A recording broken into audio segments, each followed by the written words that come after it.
நலனுக்காக உருவாக்கப்பட்ட வீட்டு நிதி திட்டம் RMMG எதிர்வரும் ஏப்ரல் மாதத்தில் தொடங்கப்படும். இத்திட்டத்திற்காக மாநில அரசு மற்றும் எம்பேங் இஸ்லாமிக் 3 கோடியை ஏழ்மையான நிலையில் இருக்கும் மக்களுக்காக உதவியாக ஒதுக்கியுள்ளது. ஜொஹோ மாயிகா இளைஞர் பிரிவு தபராவ் ஐயப்பன் ஆலயத்திற்கு சிறப்பு வருகை புரிந்தது. இவ்வாலயம் உலகிலே 2வது சபரிமலை எனும் சிறப்பை பெற்றுள்ளது. ஆலய தலைவர் திரு சுரேஷ் நாயர் அவர்களுக்கு எங்களின் மனமார்ந்த நன்றிகளை தெரிவித்துக் கொள்கிறோம். ஜொகூர் மாநில மாயிகா இளைஞர் பிரிவு உலகளாவிய நிலையில் சிறந்த ஆசிரியர் என சிறப்பிக்கப்பட்ட ஜாலான் காலடி தமிழ் பள்ளியை சேர்ந்த ஆசிரியை குமாரி வாணிஸ்ரீ காசி அவர்களை சந்தித்து அவர்களுக்காக 1000 ரிங்கெட்டை அன்பளிப்பாக வழங்கியது. அவரின் அடைவுக்கு இளைஞர் பிரிவு வாழ்த்துக்களை தெரிவித்துக் கொள்கிறது.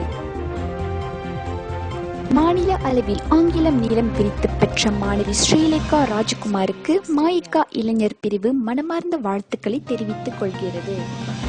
SPM மற்றும் STPM தேர்வில் சிறப்பு தேர்ச்சி பெற்ற மாணவர்களுக்கு மாயிகா இளைஞர் பிரிவு மனமார்ந்த வாழ்த்துக்களை தெரிவித்துக் கொள்கிறது.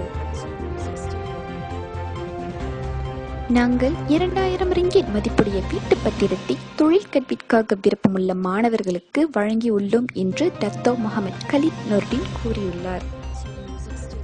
கடந்த 2ஆம் தேதி மாயிகா இளைஞர் பிரிவு தலைவர் 2008ஆம் ஆண்டிலிருந்து அடையாள அட்டை சிக்கலில் இருக்கும் வினாக்களுக்காக திரு சின்னா அவர்களை சந்தித்தார். விரைவில் இந்த சிக்கலுக்கு உள்மாநில இலாக்கா தலைவர் அவர்களின் கருத்திற்கு கொண்டு செல்வோம் என்றார். மாயிகா இளைஞர் பிரிவு ஜொஹோர் மாநில சீரமைப்பு திட்ட திறப்பு விழாவில் கலந்து கொண்டு சிறப்பித்தனர்.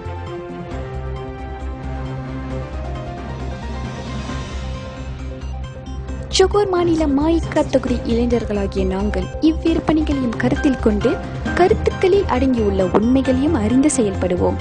நாங்கள் உறுப்பினர்களான பொறுப்பையும் அவர்களின் பங்களிப்பையும் உறுதி கொள்வோம். நாங்கள் பொதுநலம் மற்றும் வெளிப்படையான கருத்துக்களை வரவேற்கிறோம். நீங்கள் எங்கள் மீது முழு நம்பிக்கை வைக்கலாம். ஜொஹோர் மக்களே என்று மாயிகா இளைஞர் பிரிவு தலைவர் திரு சுப்பிரமணியம் பாலகிருஷ்ணர் கூறியுள்ளார்.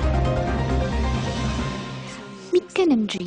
விரைவில் எங்களின் அடுத்த பகுதிக்கு தொடர்ந்து இணைந்திருங்கள். இத்துடன் உங்களிடமிருந்து விடை பெற்றுக் கொள்வது கனகேஸ்வரி செல்வராஜு.